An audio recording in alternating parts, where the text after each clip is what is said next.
So welcome to this week's album reviews from PopJunkieTv.com. What have you got, Sean? I've got the Lars Deluxe Edition. Okay, next album. It's a re-release. Oh God. A re-release of one of the classic seminal indie albums of the 90s. It's not though. But with a new twist. It's the Lars Super Deluxe Edition. So the brand new deluxe edition of the Lars album. Do you like the Lars? No. Oh, well, we'll beg to differ on that one.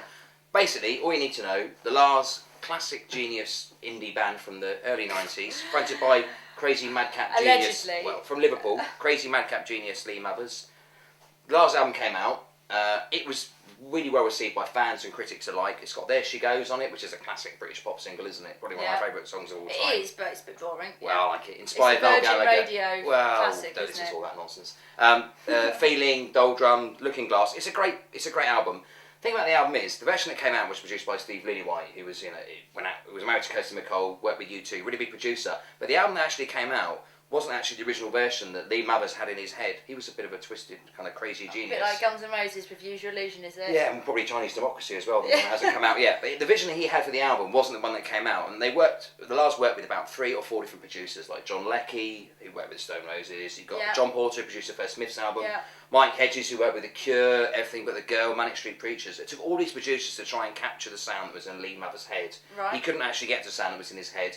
He famously aborted sessions because the mixing desk didn't have the right 60s dust on it. That's how mad he was. Brilliant, I love it. So what happened, they had a compromise basically. They got Steve Lillywhite in to produce this album that came out. So that the version that you heard wasn't the one that Lee Mothers wanted, but it was the one that actually did really well and everyone liked. Yeah. But what they've done with the deluxe version is they brought out the Mike Hedges version of the album as the second disc. So you get two discs. It's about 38 tracks. You get the original album, which I think is a great album. It's one of the best albums of the 90s. Is it worth getting all hot under the collar about the new one? Is it the great lost album that we think it is, the Mike Hedges version? To be fair, it's actually not. You listen to the Mike Hedges version, it's very sketchy, it's very skiffly. It sounds a bit of... Skiffly, I love that. You like a bit of skiffle with a washboard. No, it's kind of...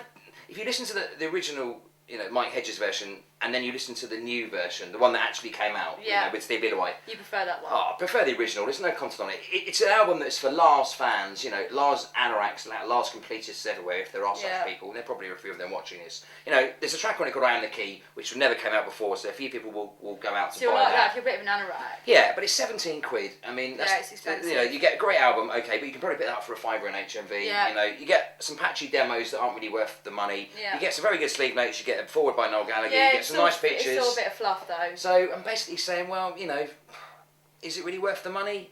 Well, buy the first Lars album, which is bra-tastic. Woohoo! Thank you, Mark. There she goes. And but for the Mike Hedges version, the Super Deluxe bonus CD, it's pants. Hey, we've got special Bjorn Borg stripy pants this week. These are your boyfriend's pants? Yes, he's coming. He's appearing in it twice in a row now. Oh, his pants are. He's not.